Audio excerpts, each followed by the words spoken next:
tomorrow on Monday we're going to be meeting with some of the most powerful people in the state besides us, you know. I don't think it's that intimidating because, like, they're powerful, yeah, but we know many people and we're also powerful, so it's not that intimidating. I think that they don't realize how much work like the schools need. They just keep taking away, and they're wondering why education is so bad. And when we work with PICO, it makes us more powerful. We can get more stuff done. So like all of us in here today, we all work with PICO, but from different parts of California. So it makes us more powerful, right? One of the PICO principles is that power respects power. So how do we do that?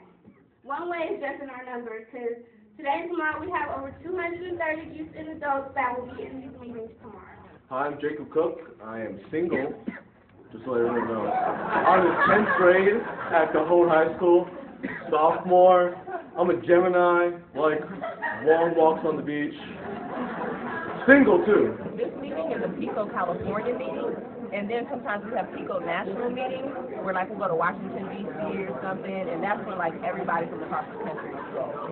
It's just tiring how people just say, oh, I want this to be changed, I want this to be changed, but they just sit there and do nothing.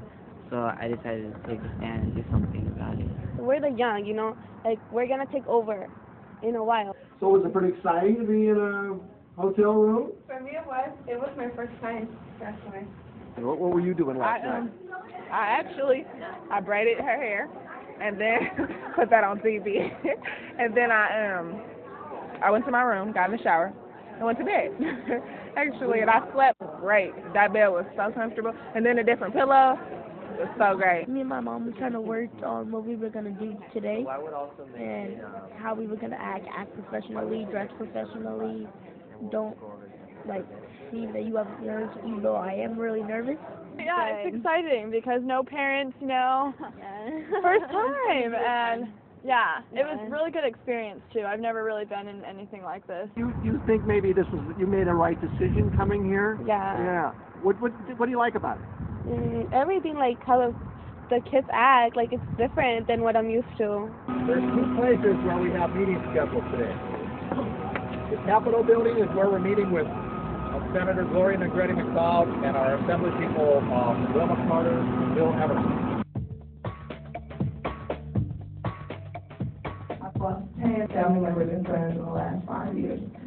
And in my community, violence is normal. People think violence is normal. You walk down the street, somebody gets shot, everybody is like, it's just normal to them. My cousin, he was killed at a graduation party a week after he graduated, so, you know, her older brother. I was actually there that day at the party, or that night, and, like, it was just shocking to see, like, that, because I knew all these people for so long, and it was actually his friend that did it, too. So it was just like, wow, like, I can't let this happen again. And after that, there were several shootings and killings in our city, so we just really want to stop it. Our budget coverage, has increased 600% for the last 20 years for policing, and has stayed the same for parks and recreation centers, and it has lost a lot of money for libraries. We're organizers. We're researching what's going on, what all these kids are feeling at the same time, and there's a problem. You're at home, you don't get the respect you want. You're on the streets, you don't get it. You go to school and then you're told you're worth nothing. I think it's fair to say that suppression has been a major tool for the last 25 years. And obviously it hasn't worked. I used to go to Cajon High School, and I used to hear plans about after-school fights, and kids would just be getting beat up left and right every day. Almost every day I would see a fight. If we cannot arrest our way out of this problem, we have to use prevention and intervention, also jobs and education.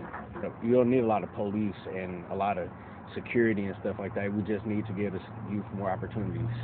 And we understand that we can't go to every household and talk to these parents, because that's really where it starts, is when the upbringing, when you're growing up. But where we can start is give them incentive to push through high school. Hey, you know what, you're important. You're one person in a sea of millions, but it doesn't mean that your life is insignificant. Some of my teachers really stress the importance of voting and being aware of issues that affect you. And I was talking to some of them. I was like, well, how did you get involved in this? And they said through their church. And my church doesn't do anything like that. And I was thinking, maybe we should start something like that at my church, because I never expected to see so many young people here.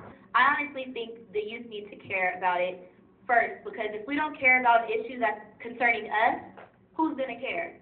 If I don't care about my future, who's going to care? We're living this right now. This is something that's going on in my life every day. Were you going to say that to keep on track and respect everyone's time to keep it to about 5 minutes? Keep it short, okay?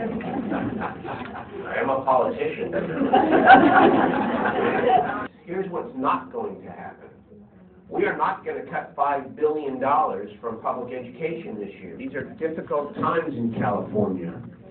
And some of the decisions being contemplated are decisions which could have major consequences for public education. And it's really important that when you walk across the street to that state capitol, that you never see yourself as a visitor in that building. You own the building.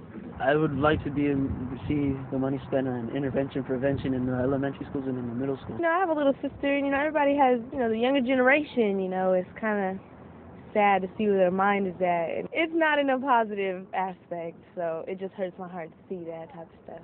And it's usually the people that are dropping out that are doing the bad things. It just makes sense. Let everyone know that, hey, there's something wrong, you see it, it's not the elephant in the room anymore, we're bringing it out. It's a community thing that we have to work on. It has to be teachers, the police department, the kids, the parents, everyone working together. You haven't been here in a while, let us guide you to help us. My name is Mir Rivera. I'm representing ICUC, Inland Congregations and Active Change. We're composed of 20 congregations with over 25,000 members. We understand that you have expressed support for full funding of the comprehensive student data system. How realistic is it to get funding this year given to the current budget situation? It's got to happen. It must happen. I'm one that believes we have to make decisions based upon data, based upon research. We have a lot of programs, after-school programs, that don't work at all. You guys aren't the ones in the programs, it's us.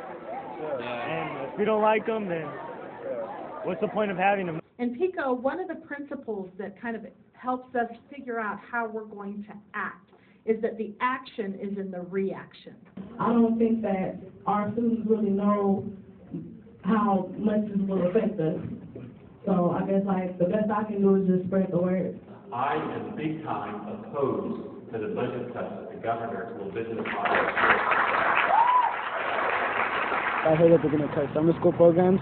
They need to keep those for kids who are behind in credit. So it's not about one moment in time. It's not about 200 people coming together on one day at the Capitol. It's what's going to happen tomorrow. I can be a shy timid person sometimes, but I'm learning you can't be like that because they're just going to walk all over you. You have to be firm, and just, here's the agenda, this is this. That's why we're here. This is what we're going to get done. The day the governor released his budget was the day that an independent magazine came out of, and it said of all 50 states, in terms of dollars per student, you know where we are? We're 46.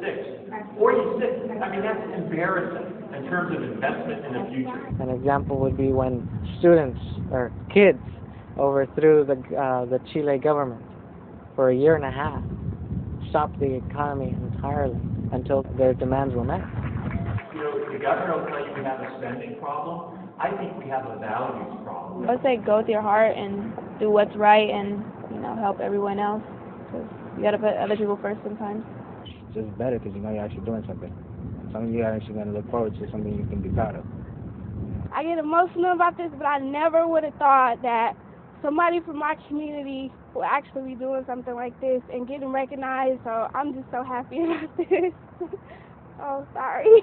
I was very nervous, but I think now that I've done it, I'm ready to do it again. Anything else I didn't ask you that you're dying to tell me? You're going to be on YouTube? Yes, good. Really?